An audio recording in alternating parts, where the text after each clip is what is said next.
Um humano entra num acampamento orc. Não por escolha, foi arrastado até ali, amarrado, sangrando e sentenciado à morte pelo crime de existir num reino onde humanos não são bem-vindos. Os orcs o cercam. São colossais, 2,5 metros de altura. Presas à mostra, blindados em osso e ferro, carregando armas que um humano precisaria das duas mãos e um impulso de corrida para erguer. O chefe da tribo pronuncia a sentença: morte imediata. O método é simples. O humano será esmagado sob o martelo sagrado da tribo, uma arma tão pesada que serve como instrumento de justiça e teste de dignidade. Só o orc mais forte consegue erguê-la. Vem sendo usada para executar prisioneiros há gerações. Colocam o martelo diante do humano condenado, um ritual final. O prisioneiro tem permissão de tentar erguê-lo. Uma formalidade, uma piada, uma última humilhação antes do golpe fatal. Aiden envolve o cabo com as mãos. Ele puxa. O martelo se ergue. Os orcs param de rir. Esta é The Divine Ring Descends. E é, sem exagero, uma das premissas mais absurdas que já cobri neste canal. A um humano se tornando chefe de uma tribo orc, levado completamente a sério, e funciona.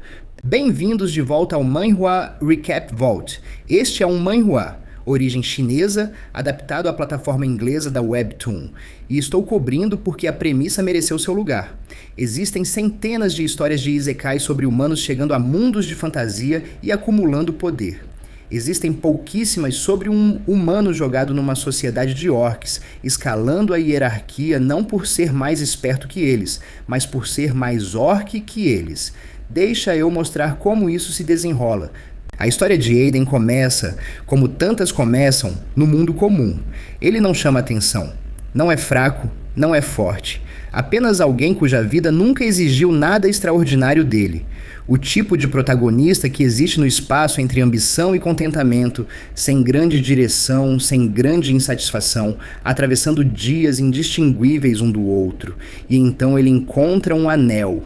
O anel divino é o mecanismo que move toda a história, e o Manhua é esperto o bastante para estabelecer suas regras cedo. Não é um anel de poder no sentido convencional de fantasia. Não concede desejos nem produz efeitos mágicos sob comando. O que ele faz é mais simples e, na prática, mais perigoso. Abre portas. Especificamente, abre portas para outros reinos, dimensões paralelas ao mundo humano, cada uma com suas regras, seus habitantes, sua hierarquia de poder. O anel escolhe quem o porta. O Manhua implica, sem afirmar de forma direta, que o anel teve donos anteriores e que suas histórias não terminaram bem. É um artefato com intenção, não sentiente, exatamente, mas decidido. Ele encontra Aiden, liga-se a ele e então, sem consulta nem consentimento, o envia para algum lugar. The Orc Realm. De todas as dimensões que o anel poderia ter aberto, esta é, sem dúvida, o pior destino para um humano.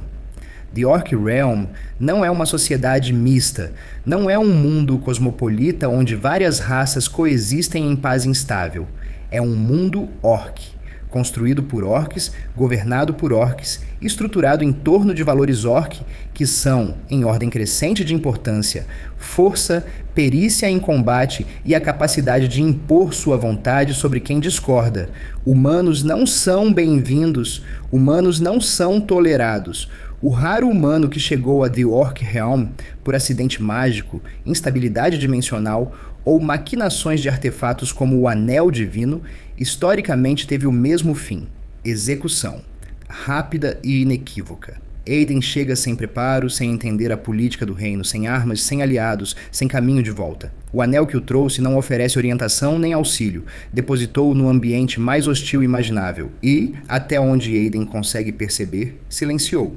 Ele é capturado em poucas horas. A patrulha orc que o encontra não delibera.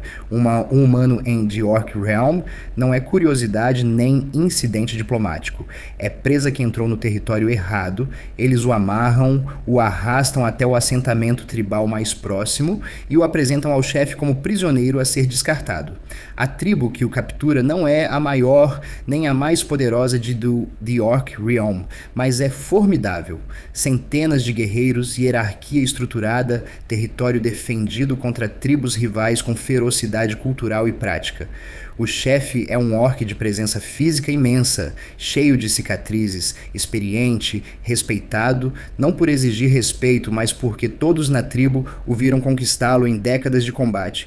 O chefe olha para Aiden e não vê nada. Uma criatura pequena, frágil, de pele lisa, membros finos, sem presas e sem propósito aparente. A sentença é morte. O martelo sagrado da tribo executará. O martelo sagrado da tribo não é só uma arma, é um símbolo, uma relíquia, um teste que definiu a liderança da tribo enquanto qualquer orc vivo se recorda.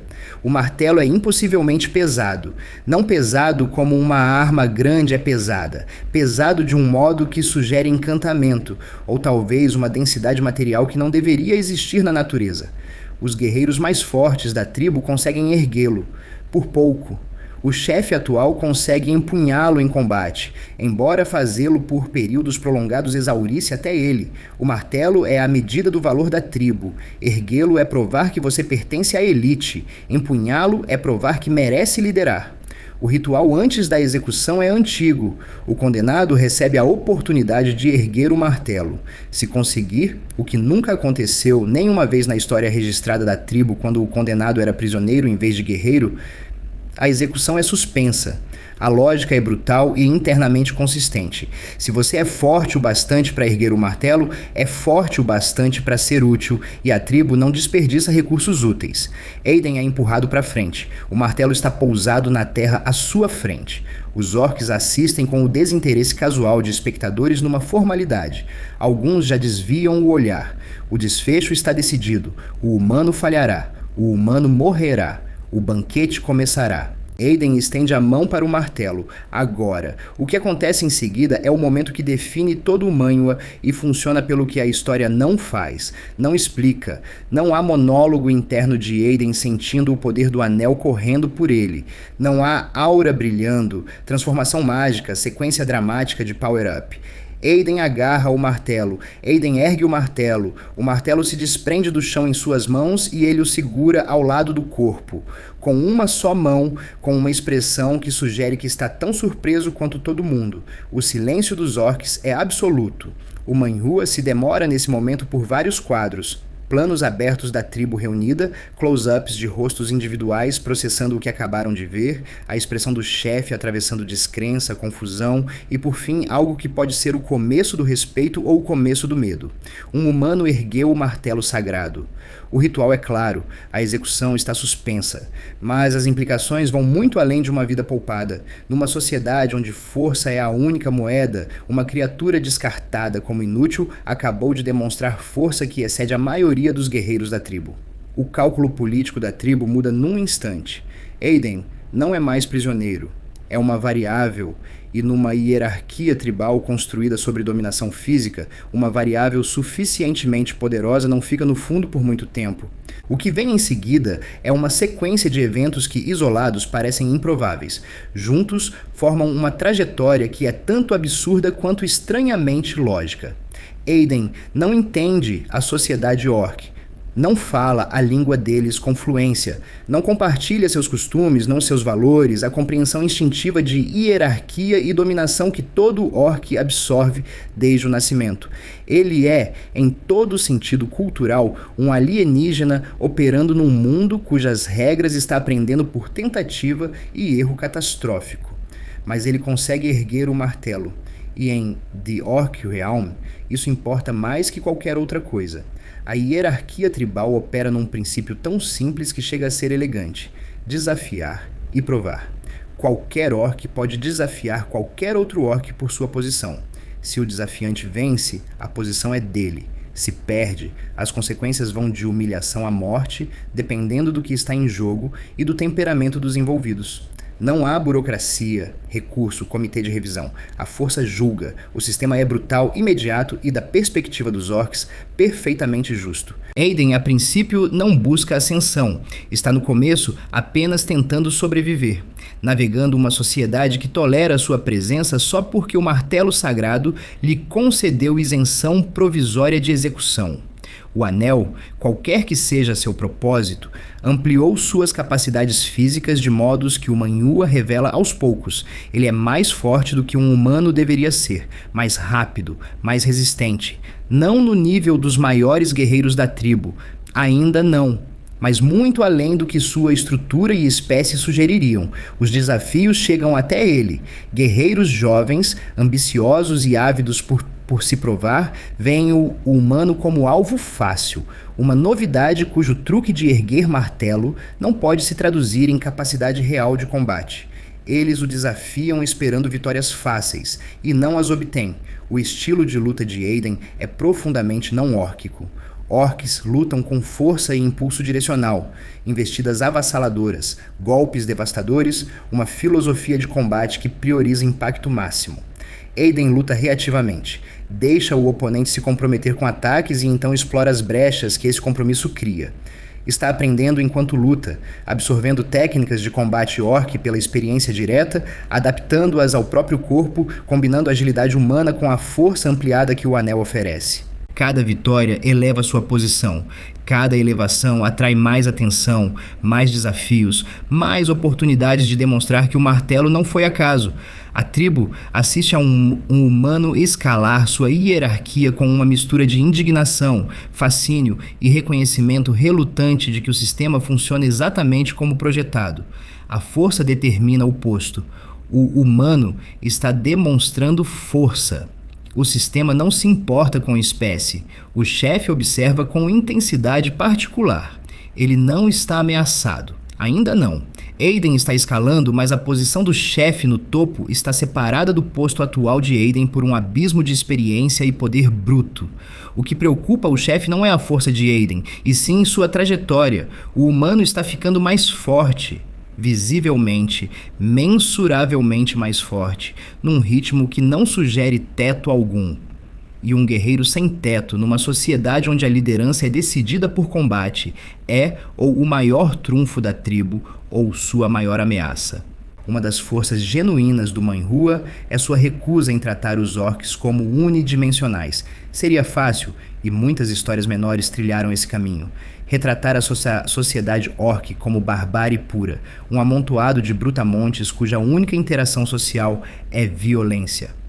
The Divine Ring Descends faz algo mais interessante. Retrata a sociedade orc como funcional, diferente da civilização humana, certamente, construída sobre valores e mecanismos diferentes, mas funcional. A tribo tem anciãos, não lutadores, mas estrategistas e guardiões de registros cujo valor está na memória institucional e na sabedoria política.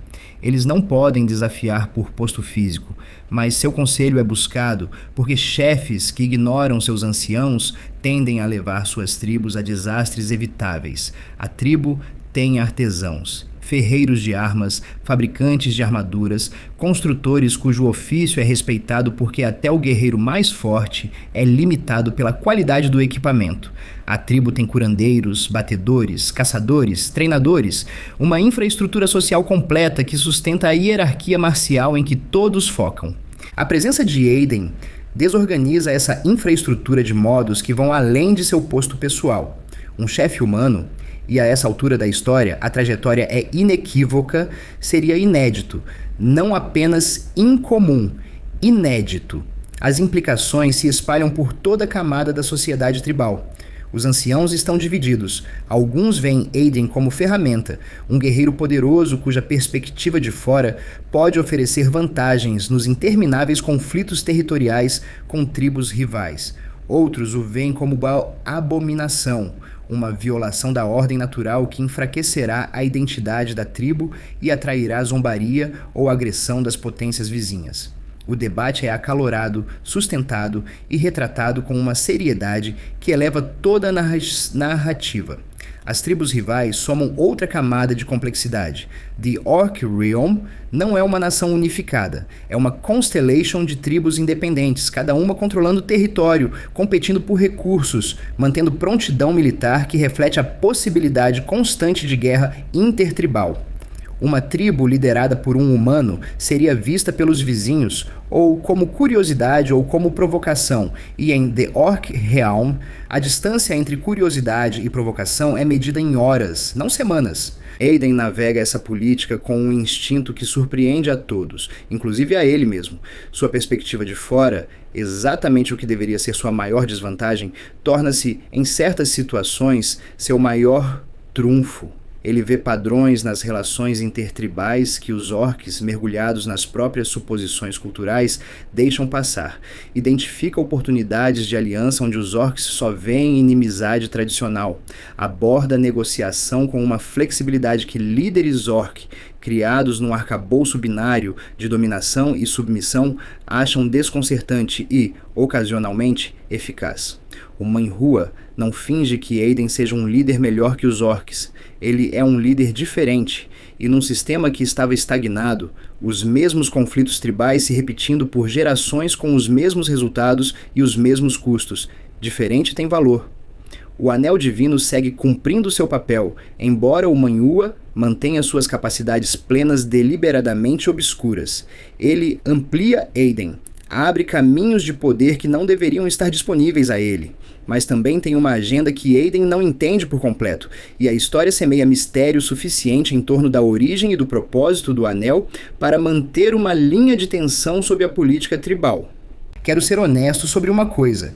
Quando encontrei este Manwë pela primeira vez, minhas expectativas eram baixas.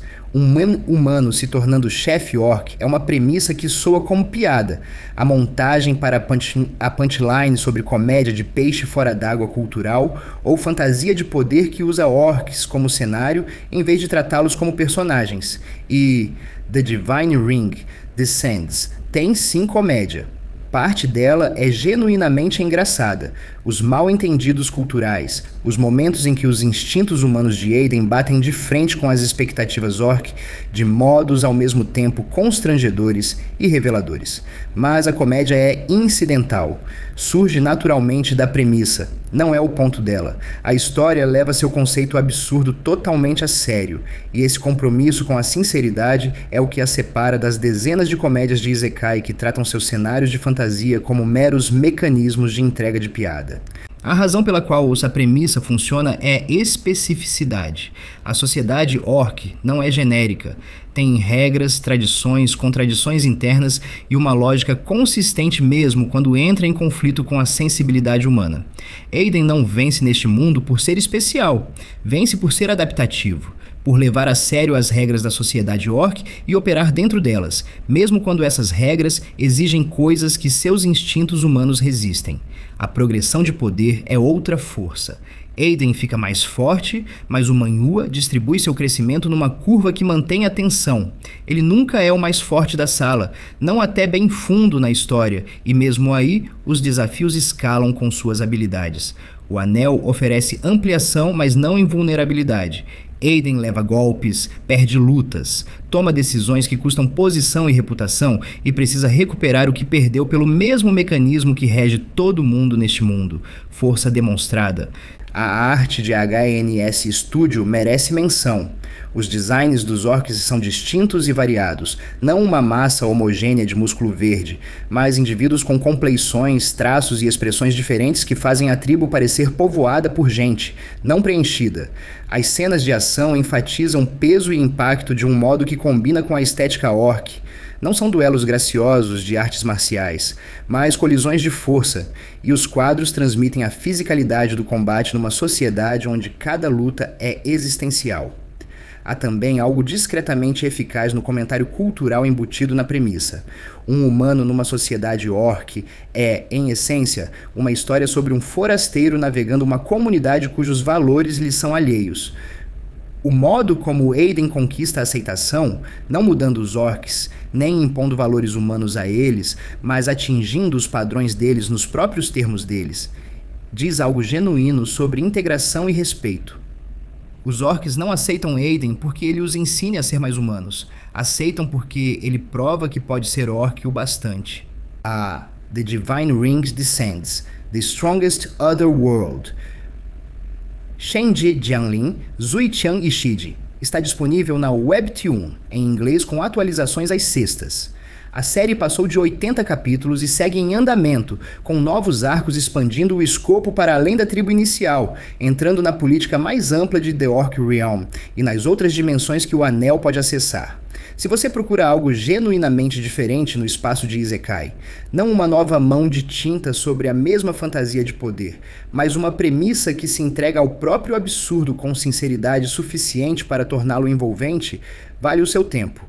Um chefe orc humano não deveria funcionar como história. Funciona porque o Manhua nunca pisca para a câmera, nunca admite o ridículo, apenas conta a história como se isso fosse a coisa mais natural do mundo, e de algum jeito 80 capítulos depois quase é. Se você curtiu essa análise, deixa um comentário. O Manhua Recap Vault cobre as histórias mais interessantes do gênero, Manhua e tudo no meio. Inscreva-se para pegar o próximo. Obrigado por assistir. Nos vemos no próximo episódio.